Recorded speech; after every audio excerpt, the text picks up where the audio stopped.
Hello, it is the 11th of May, 2011. Another silver update as the markets are caving in. Resistance found at the 5-day moving average, the 39 level, which was pretty big Fibonacci resistance, and has now come down towards this new level of support, which is the 61.8% retracement to the downside from this high and this low. Most likely it will get a bounce there.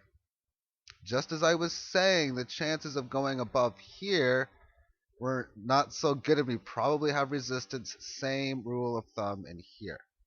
That doesn't mean that we will, just that it is favored to do so. And when I say support, support can either mean a bounce to get some sort of gain, breaking 38.2% from this level and this high, or it corrects through time, most likely finding resistance at 38.2, which pretty much should be close to around here, 61.8 somewhere in here.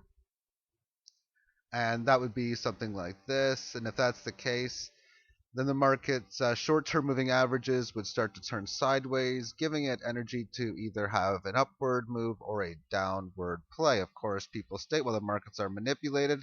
What energy do you need? That's exactly why support may not be found. Okay, so now we're looking at this. We're seeing, well, I did state that if it could find the support at 35, which it's done so thus far. Right now it's about 18:30 London time, and the market's came close to this low, but it really hasn't done much. There's 6 consecutive moves in here with over a percentage, or excuse me, over 2% from the lowest and the highest point. Thus far, halfway through the hour, not so much, but the volatility, like I say, is getting pretty big. Now, as far as upside and downside targets, for the upside, support has to be found now, has to find a way to consolidate in a sense that either come up, consolidate this way, or have a rally make a higher low. And of course, if it keeps going towards the upside, the significant part would be the 61.8% Fibonacci. If we can make this higher low and come back to 39, that increases the chances of taking it out. Doesn't mean that it will. And then if it does so, you move on towards the movements from the low of 33 and the high of 49.81. As far as on the downside is concerned, if this level doesn't hold, then this means this entire rally becomes that of a failed move. And oftentimes from failures can come fast moves. There's already been a significant fast move already. But as far as a downside target is concerned, I was stating before at 31, and I'm looking at the volatility in the market, which is just soaring right now. And when there's higher volatility, then there's higher moves from top to bottom on all time frames. And when you have a low of 33, it was like 33.03, and a high I think was 39.5. We'll use those even numbers of 39.5 and 33. That's a gain of about 6.5. And if we put that onto the 33, it was about a 19.7% correction, 20% correction on an intermediate downtrend, 20% up. That's extreme volatility. Therefore, if I take the 61.8% level of this for the Fibonacci, and we'll add 1 to it because I'm going to need to divide its breakout level or its support level by this. So add it to the memory, and the support level is 33.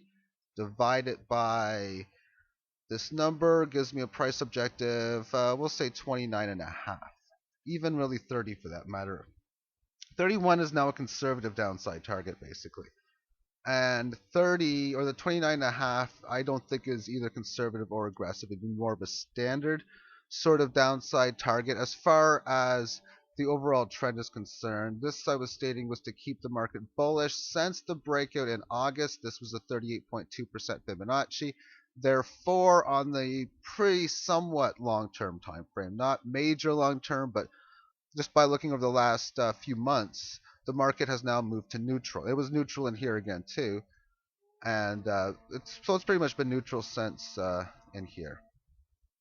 Therefore, the significant level it has is we take Its highs of 49.81, and I'll divide it by the breakout lows, which is 1778 back in August, which means it's went up 2.8 times its value. I'll put it to the, or I'll use this XY feature and put it to the 38.2% level, multiply it by its breakout low, and then this is a significant Fibonacci level of 2630. That's the major expected support level on the even more longer term time frames. And do I expect that to be a possibility? Yes, possibility. Probability, I don't know.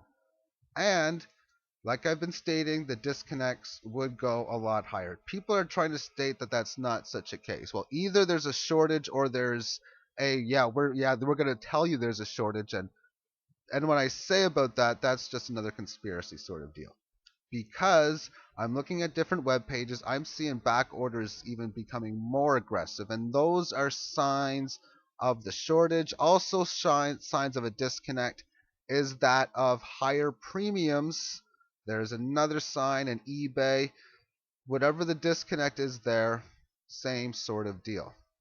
Now, as far as the volatility within this market, short term, I was stating maybe we'll find resistance or support at previous resistance, which was the case in here. Support found on this level of 25, which pretty much means percentage gains of around 1.5%, 1.25% we're going through. But what's very noticeable here is the actual live movements made this pattern of lower highs. You can make a case even for that of a descending triangle when you move in this, and then of course a straight line. I don't even think I need to draw that in because that's roughly at about 0.6%.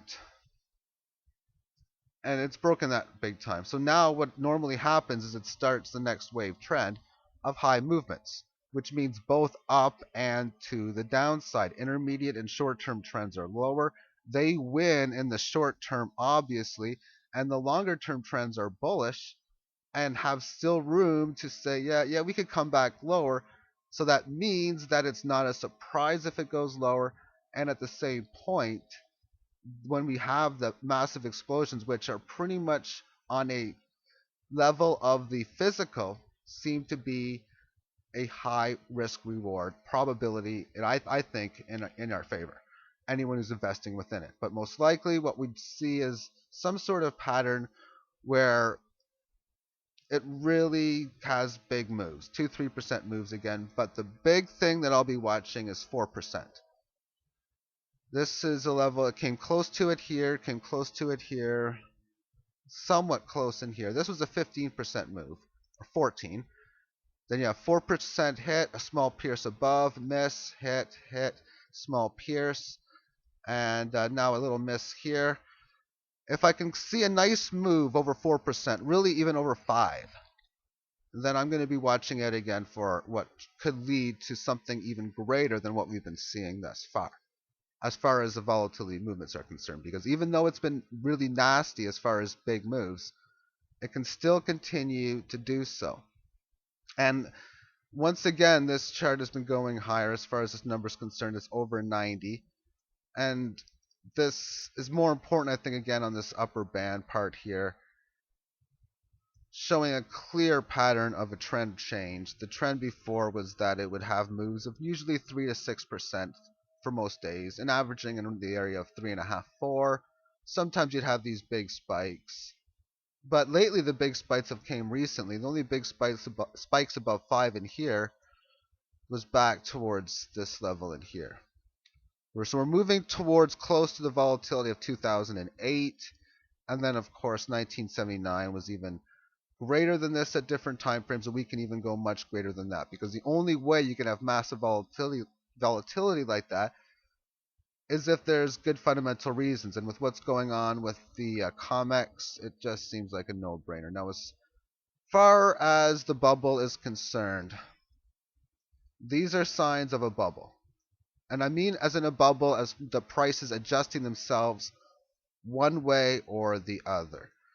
Therefore, the bubbles, either silver's way overvalued in fiat debt notes, and it's going to have to come lower. Most likely, the entire system will also, if that's the case. Silver going below that significant level of 26, and even towards that 21 level that I was mentioning on the quarterly chart.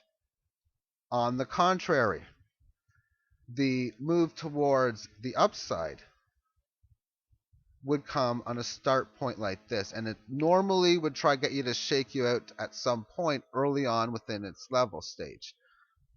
Because if we have a move going from, let me just erase this and a couple key points that I want to go over. I know it's been a little over 10 minutes, but I only got a little bit left. We have a move where you go from 50, we'll just write in 50 in here, and then let's just assume that it manages to find support at 30 in a couple days. When you have a situation where if you can make an Elliott wave or whatever type of price move, say to 44, and maybe a few days later you come back here and you're now back at this 50 point, you're now showing explosive movements from point A to point B, where normally within the time frame you could have this wave, instead of being 30, be something like, say, 41, and then this is now, say, 47, 43. Therefore, the length of the move would be the same on the breakout either way. It's just with this being 41, you might go to 57. But with this being 30, the move would then be getting to 65, 70 sort of deal. So the increase in volatility makes the charts, when you look at Fibonacci percentage-wise, it would all work within higher moves for higher volatility, lower moves for lower volatility. Final point is that of equilibrium. Let's just assume that you have a chart, it doesn't matter what it is, but it works within a neutrality equilibrium. I'm just going to draw a line in here. Let's assume that it's right in the middle, just for argument's sake. And for the most part, when you see something like this, what happens is when it goes above this line, there's going to be added pressure that's going to bring it back to the neutrality point. And when it gets below it, same sort of deal. Now, it's not always going to work out where it just keeps on doing this, because maybe it just may do something like this. But I think within the energy base, and I don't know a lot of this for sure, but just from what I've been researching, is if you get to an extreme point like this, then the energy is going to get stronger to take it above here, sort of like it would back in here. Same sort of example with the volatility. The more volatile it is, the more extreme it's going to be. Now imagine if we take a look at the intrinsic value of silver compared to where they say it is worth. And we take a look at this for the last hundreds of years. So we've had a situation where the gold to silver ratio traded at 16:1, and it would, an ounce of gold would buy you so much of whatever. But let's just assume back in the day that the people really thought gold and silver were worth more. This is a long time ago. This is thousands of years. And then it had its equilibrium shift, and it found its neutrality through the Middle Ages, and then all of a sudden the markets more recently have done this. And I mean this going into the 1900s. And now we're at the same point where it's going to have that energy shift towards that upward trend and balance itself towards this level. Now, if you don't understand, I would expect that from some people, but I think a lot of people kind of would here. Okay, so it's been now close to 15 minutes, and I'm going to finish the video now. Thank you all for watching. This will be the last video of today. Any other updates will be on the blog, and I'll try to get the blog updated around 6 o'clock Eastern or 11 o'clock p.m. London time. Take care.